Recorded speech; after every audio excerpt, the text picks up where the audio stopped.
लोकाभिरामं रणरङ्गधीरं राजीवनेत्रं रघुवंशनाथं कारुण्यरूपं करुणाकरं श्रीरामचन्द्रं शिरसा नमामि। श्रीरामचन्द्रं शिरसा नमामि। आज अपने इस चैनल पर मैं संस्कृत के संदर्भ में एक बड़ी महत्वपूर्ण स्थिति बताने चल रहा हूँ। जैसे काव्य तो सभी ही जानते हैं कि काव्य उसे कहते हैं जिसका स्वरूप शब्द और अर्थ के द्वारा बनता है और जिसमें अलंकार हों और न भी हों तब भी कोई हानि नहीं हुआ करती है। शब्दार्थौ सहितौ काव्यम गद्यम पद्यम च तद्विधा। तो उसी दृष्टि से आज हमने एक श्लोक का चयन किया है। ये जो यहाँ हमने दिखाया है, अवतारत्रयं दृष्ट्वा मानवैकवलीकृतं। फिर से पढ़ रहा हूँ, अवतारत्रयं दृष्ट्वा मानवैकवलीकृतं ततस्तु भगवान् साक्षात् नारसिंहं वपुर्दधौ। यह श्लोक चाटु चाणक का है और इसके संदर्भ में हम चर्चा करते हैं। काव्य के आनंद को काव्य कौतुक कहते हैं। तो सभी लोग जानते हैं कि आदि पुरुष परब्रह्म अवतार तभी लेते हैं जब पृथ्वी पर पापाचार बढ़ जाता है। गीता में कहा भी गया है, यदा यदा हि धर्मस्य ग्लानिर्भवति भारत। ये भगवान श्री कृष्ण ने अर्जुन से कहा है, यदा यदा हि धर्मस्य ग्लानिर्भवति भारत अभ्युत्थानमधर्मस्य तदात्मानं सृजाम्यहम् परित्राणाय साधूनां विनाशाय च दुष्कृतां धर्म संस्थापनार्थाय संभवामि युगे युगे। हम युग युग में साधुओं की सुरक्षा करने के लिए और दुष्टों का विनाश करने के लिए, धर्म की स्थापना करने के लिए अवतार लिया करते हैं। यहाँ तो एक बड़ी महत्वपूर्ण चीज़ और भी चर्चा करेंगे। जैसे संस्कृत के मूलक ग्रंथों में 10 अवतार का वर्णन किया गया है। और देखिए यहाँ एक हमने श्लोक लिखा है, मत्स्यः कूर्मो वराहश्च नरसिंहोऽथ वामनः रामो रामश्च रामश्च बुद्धः कल्किश्च ते 10। अभी इसका अर्थ हम जब स्पष्ट करेंगे तब यह जानकारी में हो जाएगा कि ये 10 अवतार जो पौराणिक हैं वो कौन कौन से हैं। और यह जो श्लोक हमको मिला स्कंद पुराण के रेवाखंड में, रेवाखंड को अवंती खंड भी कहते हैं। तो स्कंद पुराण रेवाखंड अध्याय 151 और ये चतुर्थ श्लोक है। तो मत्स्यः कूर्मो वराहश्च, आरंभ में 3 अवतारों की चर्चा की गई है। मत्स्य, भगवान या परब्रह्म ने मत्स्यावतार भी ग्रहण किया। कूर्म कच्छपावतार ग्रहण किया। वराह और शूकरावतार भी, जिसका वर्णन श्रीमद् भागवत तक में हुआ है।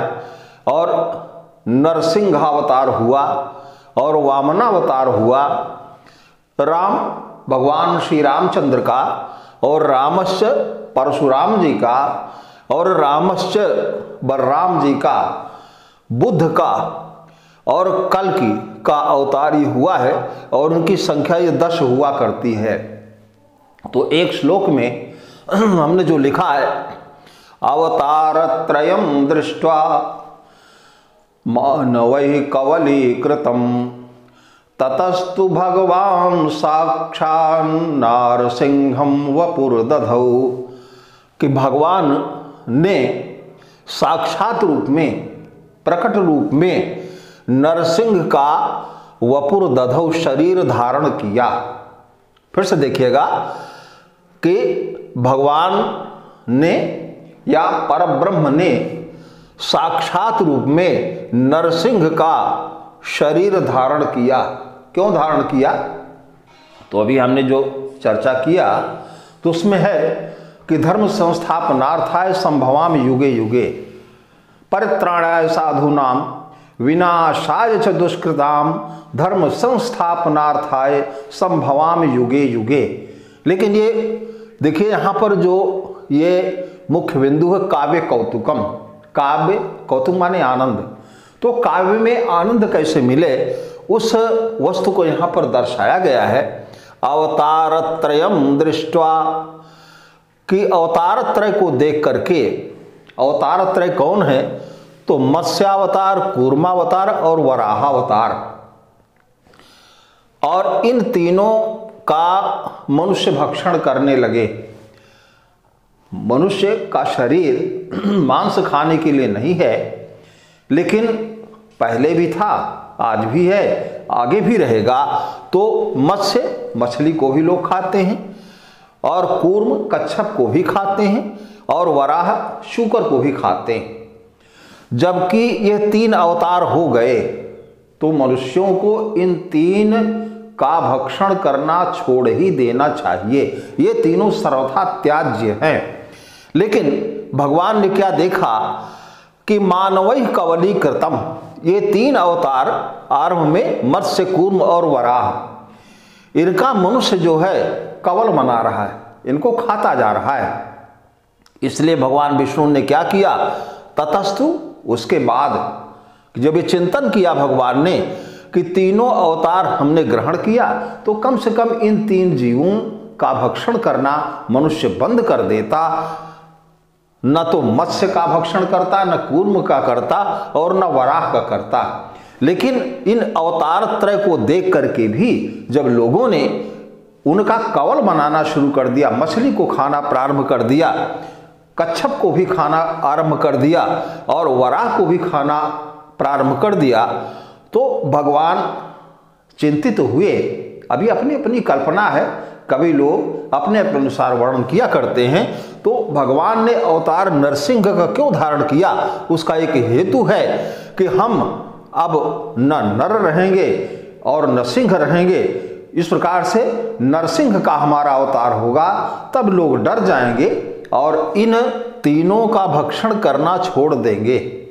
तो हम समझते हैं यह तथ्य आपको अच्छा लगेगा।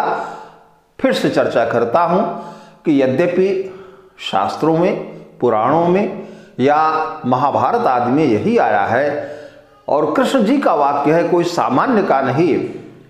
परित्राणाय साधूनां विनाशाय च दुष्कृतां धर्म संस्थापनार्थाय संभवामि युगे युगे।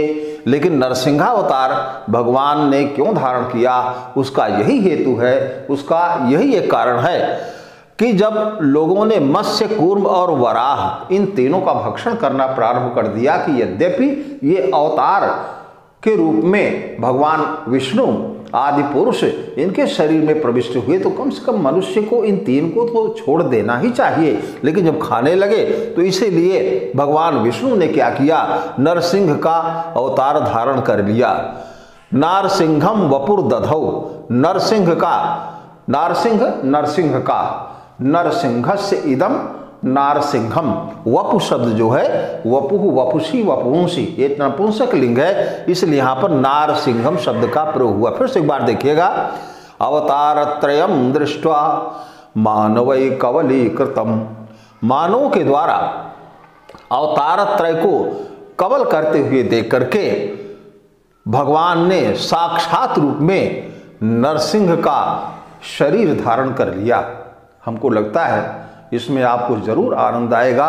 ये जैसा लिखा गया है काव्य कौतुकम, तो यह काव्य कौतुक आपके हृदय में बैठ जाएगा, आपको बड़ा अच्छा लगेगा, आपको बड़ा आनंद मिलेगा। जय श्री राम।